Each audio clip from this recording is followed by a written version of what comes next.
Okay, mbabuuzaako kansubire kukimu kitambula bulungi nnyo malidadi sana Fahad Pro UG gwe kasitofuna ka notification awo ng'omanya nti budde bwa biki ebibeera bitambula mu ggwanga Uganda ne bwera ggwanga yonna kakati naku lwabadde lwakutaano twabadde wali ku Canaan Land w'omusumba Pastor Aloysius Bujingo era nga buli lunaku olwokutaano olusookera ddala mwezi abeerayo ne overnight eno ekyenjawulo nti teyatambudde nga bwezitera okubeera nga ate zitambula era nga okusinziira ku information gyenfunyeewo ssaawa zabadde ziwera 7 ogw'ekiro omu ku bakozi abakola mu kanisa ya Pastor Bujingo omu ku ezo endiga eziruddemu mu kanisa eyo omuna yavudde mu bulamu bw'ensi eno tekina kubeera nga tekitegeereka nsonga ki yaviddeko kubeera nga ate efa wabula genfunyeewo galaga nti oluvannyuma lw'omukyalo ono okubeera nga ate yafudde yaddusiddwa n'abeera nga ate atwalibwa mu mochale abantu be tebasobodde kubeera nga ate babategeezaako ku nsonga era nga babalinze lunaku lwabadde lwa mukaaga lwe babategeeza ne bagamba munnaye omuntu wammwe yafudde era nga ali mu kifo bw'ekiti kakati nno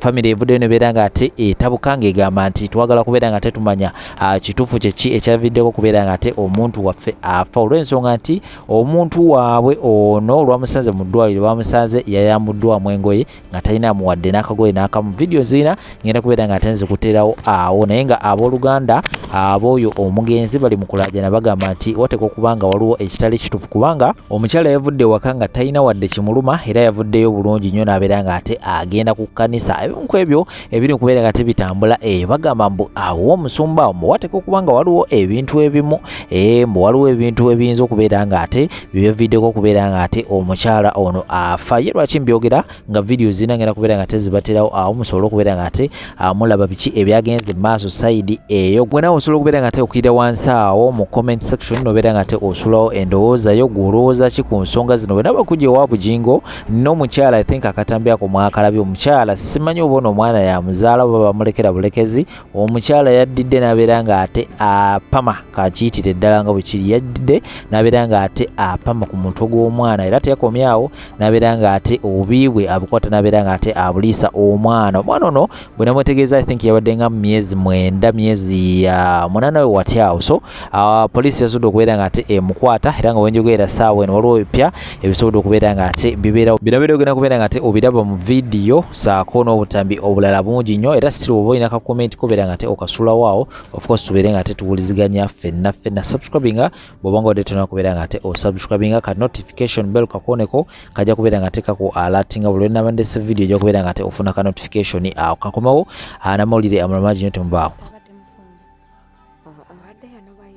yawummula n'agamba kankolerere eggulu omusajja aganye omuteekako empeta kankolerere eggulu naye nve mu bufumbo obutali bwange myaka 8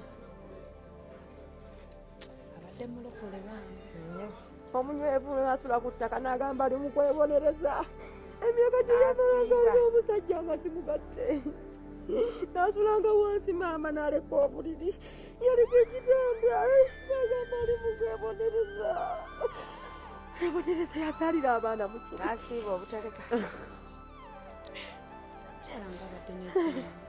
abadde neddiini ate ayadde n'okukkiriza yaleka ekitanda asula wansi nagamba ali mu kwebonereza emyaka gye yamala ng'ali mu bufumbo nga simugatta empeta bana omu yamala siyafu omukulu mulwadde bwati yabalamu omusujja wapi 7 senior 1 senior 4 n'omulala ayina abaana bana kati nga kitalo kyamukadde myeta muganda waffe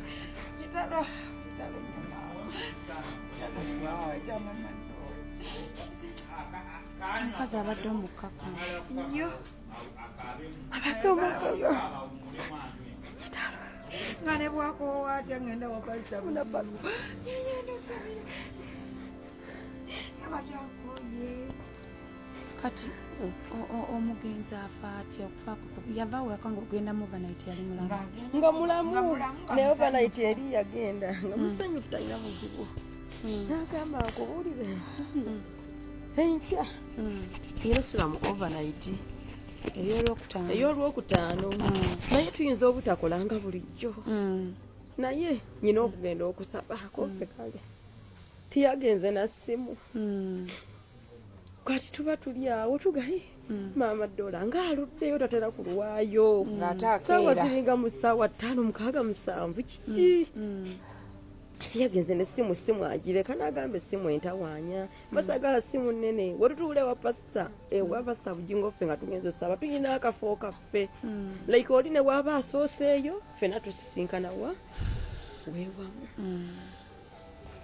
naye nabadde ndi wange sisita wange ono nankubira saazadde nga 9 kulwomukaaga kano ku yagenda lwakutaano ku overnight eyo nga tagigwe ya Pastor Bugingo nga tavaayo n'agamba gye najja ebyamagero Pastor Bugingo gye najja ekyamagero era guno omulimu Pastor Bugingo n'embeera ze ndimu yankyusa kyayogera kati olw'omukaaga bakubira essimu bankubira essimu omukyala ankubira ngamba oli ludda wa kusaawa mmeka esaawa zaadde 7 ogw'emisana oli ludda wa kwanza nti nze tikyagoleti tulina abatukubidde wano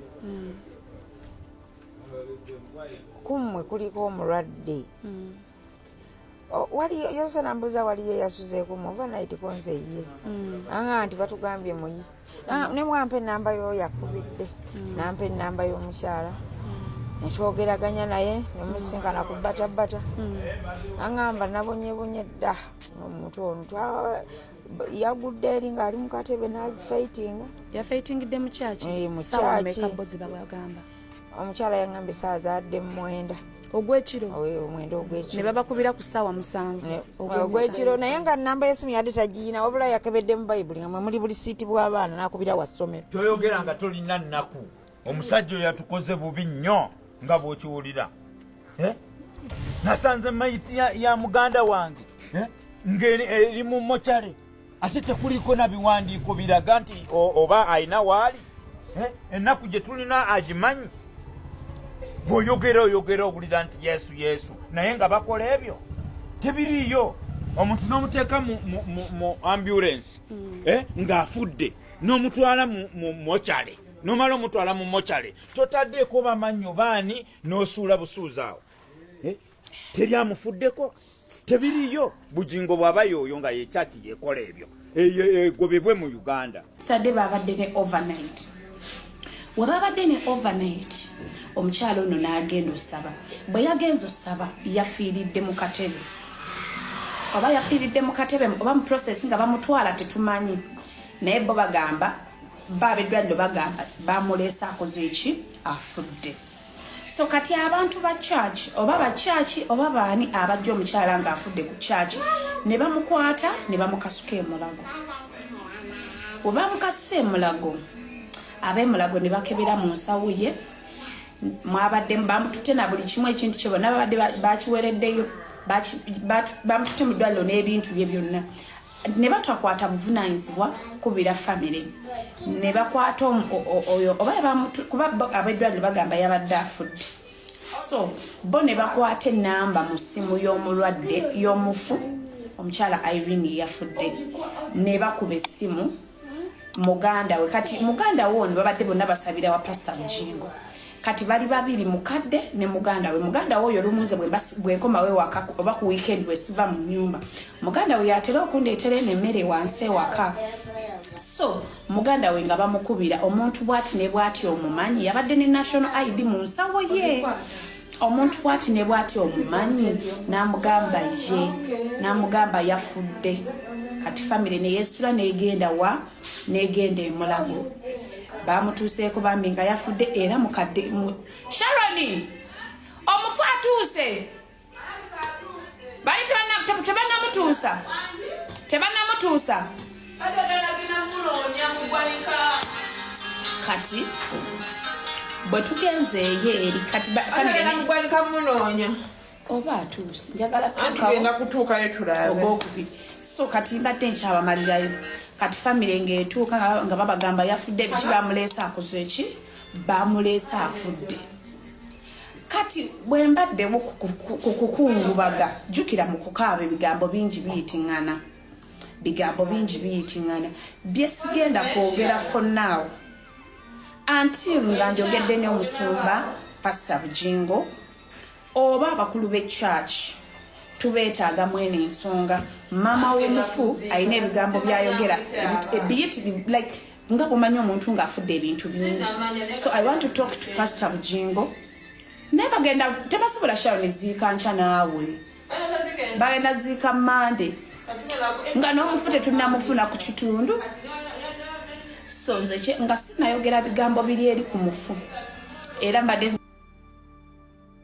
nga ngenze nenkola live kuba nze mba seeteekamu nga mbalaga embeera nga n'ebigambo ebyogerwa. Saagala kwogera bigambo byogerwa wali.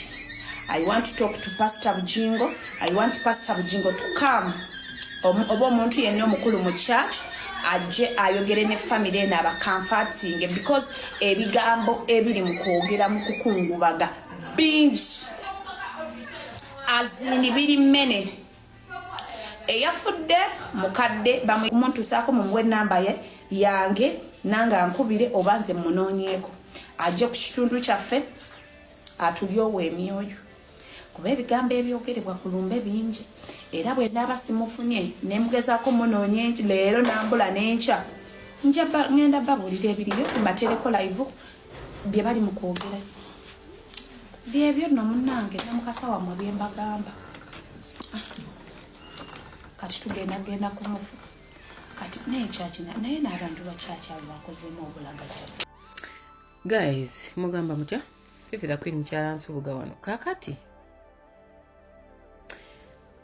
mulanga gwange gusooka kugenda eri Uganda Police, ne gugenda eri Parliament y'eggwanga, ne gugenda eri akakiiko akalamuzi. Mulaba obuzibu obuva mu butawa bibonerezo bikakali. Abantu bangi bazze bakwatibwa, abantu bangi bazze basibibwa mu nsonga z'okubonyaabonya abaana. We've seen maids nga bakuba abaana ne babatwala ne baparadinga before court ne babasindika eruzira ne beebaka. Naye mumanyi lwaki ebikolwa tebikendeera? Tewali mateeka gabanyiga. Banange muleeta amateeka amakakali. Kati bw'otunuulira kino kisitaani ky'omukazi ekye-recordings, kubanga I don't think nti omuntu omulamu yali recordings omuntu oyo n'atamubakuba kumutta. Naye recordinga naye postinga ng'akola kye yabadde akola omwana w'abandi. Bagenda mulabya abasirikale bamukutte tweyanziza, naye nga yenna bamuweeweeta buweeweesi si eweekizigo, mubadde mumukuba kuba agenda okutuuka we mumutwala nga wakala nnya. Okitegeera? Bwe mutaakolenga bintu bikakali, bintu bitiisa, omanyi lwaki mu bawalabu emisango egimu abantu batujjizza? Olinagamba tokola nsobi kuyingiza njaga mu bawalabu. Balina amateeka amakakali, balina ebibonerezo ebikakali. Naye ffe wano wakati tulina bibonerezo bikakali bannange mubireete, because some people are only going to learn a hard way. Kuba otunuulira ogukazi guno kye gwakoze, bakazi bannange bannakazadde b'eggwanga bannange, newankubadde ki ono omukazi tasaana kuba na bulamu. Ono omukazi yabadde yeetaaga kusaavinga nga kyakulabirako. Bwebanga kooti y'amagye yatuula n'esalira ow'amagye gwe yasalidde okumutta oluvannyuma lw'okutta abantu, ono omukazi kye yakoze yabadde yeetaaga naye kalabba. So that abakazi abalala bayigirako, bataata abasigaza abaana baabwe ne batafaayo nabo bayigireko.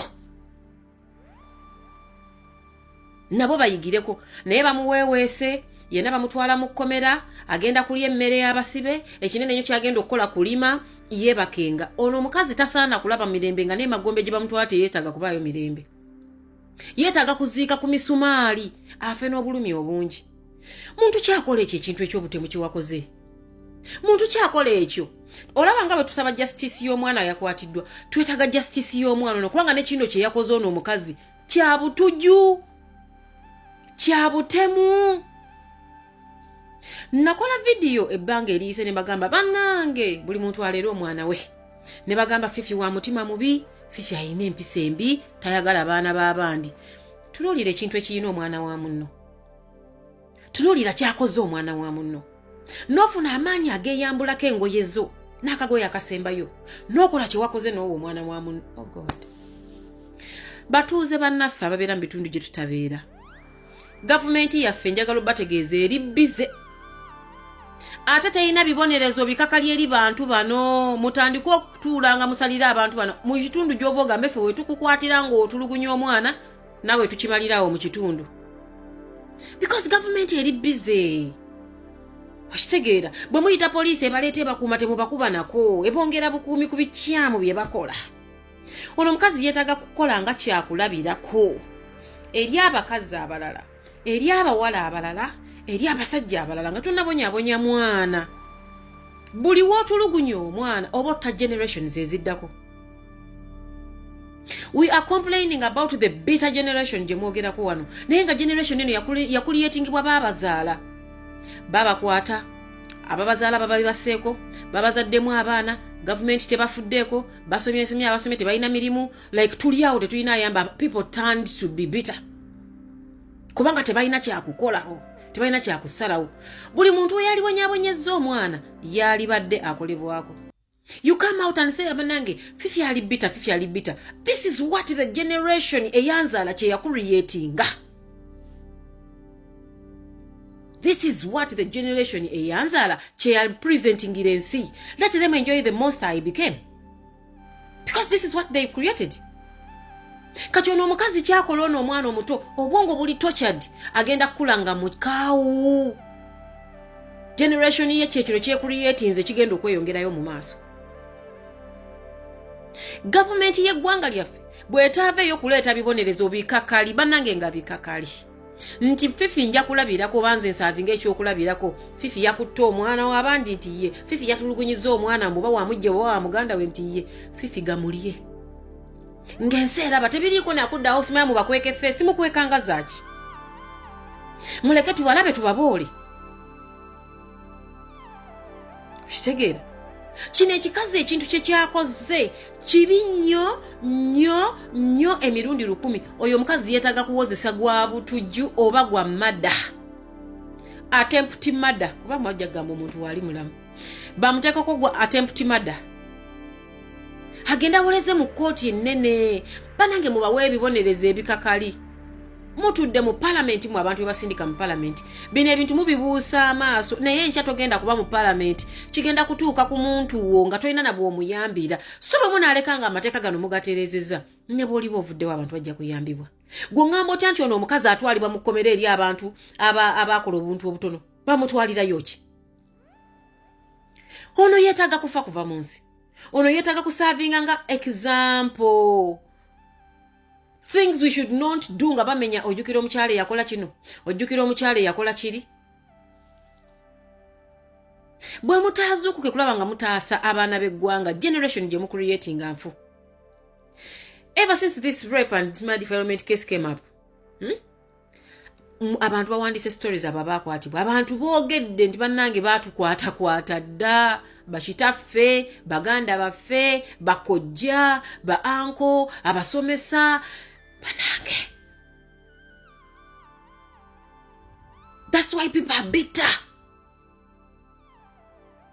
Owuliriza obulumi bw'omuntu n'ogamba bannange enfudde nti abantu bakwatidde ddala ebintu weebiti ebiri serious. Kati ne kino kibonyaabonya baana kino buli we banaakwatanga bakwata omukozi oyo yakuba omwana eyakola amawulire ennyo ne bagamba bamusalidde emyaka. Ekyo tekimala tekigenda ku stopping abantu bano kubanga gye mumutwala alya n'anywa.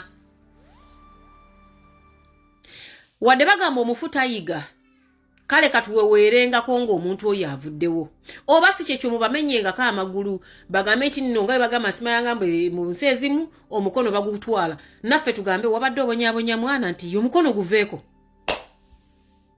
Kati tulaba anaddamu okikola ng'ategedde nti waliwo ekibonerezo ekikakali. But simply because when these people are brought to law ne bawozaawozaamu ne babasabira besima beyiro ba bondi ne bafuluma ne beddira eka ne bafuuka bakabejjanga ne ku byalo tebagambwako. Okola otya kino ekikolwa eri omwana wa munno bakazi mmwe agatima agabi mwagajjawo era mugatwala wa bakazi mmwe bino ebintu byemukola mukimanyi nti olunaku lugenda kukya mubisasulire oba abaana bammwe basaalumanya basasulire kasasiro ono gwe mukola.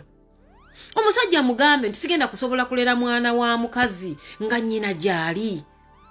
Naawe omusajja ogamba omanyi omukazi ono mwagala kuba ebintu bya laavu biri fani tebabiwabula tebabibuulirira nti mukazi wange mwagala omwana ono kamuwe kale maama wange oba kamuwe mukyala wange eyamuzaala gyali eyali mukyala wange omwana w'ensasulenga fiizi asome. Naye mulemerako ne musigaza abaana b'abakazi ne mwagala okusanyusa abasajja mbu mwagala abaana kyokka omusajja olufuluma ennyumba n'agenda ayiye 10 nodda ku mwana n'otulugunya. Lwaki tewali open kuva mu ntandikwa n'ogamba nti bannange nsijja kulera mwana kulw'ensonga ABCD?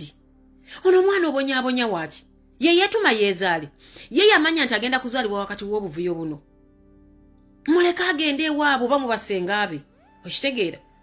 Ne bakibuuza nga kisimba amannyo musiina kibi kye njagaliza mwana ali awo. N'omusirikale abuuza n'otakuba ku kintu kino. Wali mukubye ne twekalakasa nga bakusibyeko omusango ntuga bannange kyabadde kyetaagisa. Mulekeraawo okuliisa ebijanjaalo empiso. Mulekeraawo okwasa bano abantu abakola emisango gino bannange ekisa. Mwongera kukulembeza kuongeza nnamba y'abantu babikola. Bwe mutaakyusemu mugenda kuleeta abantu okutandika okucarrying out mob justice simply because bawulira they are not being helped. Kati ali eri yeebase. Omwana wa munno wamulekedde galwadde ki? Wamulekedde galwadde ki bannange abakazi kiki? Lwaki abakazi muyina emitima emivundu? Ng'ate mwe mumanyi bulungi omwana bw'aluma. Bakazi mwe mukyuse mbi mukola. Gavumenti funa amateeka amakakale. Fifi the Queen mukyala Nsubuga. Ebyange mbyogedde muligamba yayogerako omukazi oyo. Muligamba yayogerako. Naye nga kino kyo kibi tuswadde nnyo tuswadde. Ekyo mbabuulira. Abalungi abatuuliriza era abatulaba olunaku olwaleero tukyaddeko ewa Sheikh Asiraf Dembe. Sebo sanyusa okubalaba. Amannya agange Yozeseeka Asiraf Dembe akola ku bizibu by'enjawulo. Omuntu singa aba alina ebirwadde musomereddwa tunywa amazzi ga lukuya nga bw'obadde ogalaba tugenda abantu ku kyoto ne twokya emizimu emibi egibabaamu n'okulomba edduwa. Abantu singa abeera ng'ali wano atuuse nsobola okumulombera edduwa ne waba atatuuse nga mpadde amannya ge naye ng'ali wala naneetaase. Enamba yange yeno eri 0707363711. Namwe bannyinaffe abali ebweru oyagala okuba nti oyagala okulombera ku dduwa ng'olina ebizibu viza zibuze amaka gakolongotana sente zikola zimpita mu ngalo ojja kumpeereza ekifaananyi kyo n'amanyago ebyo byokka bijja kummala nja kukulombera edduwa ojja kutereera. Olunaku olusembayo mu mwezi mba n'edduwa eyawamu ffenna n'abalwadde bange abakadde n'abapya. Salaamu alaikum warahmatullahi wabarakatuh.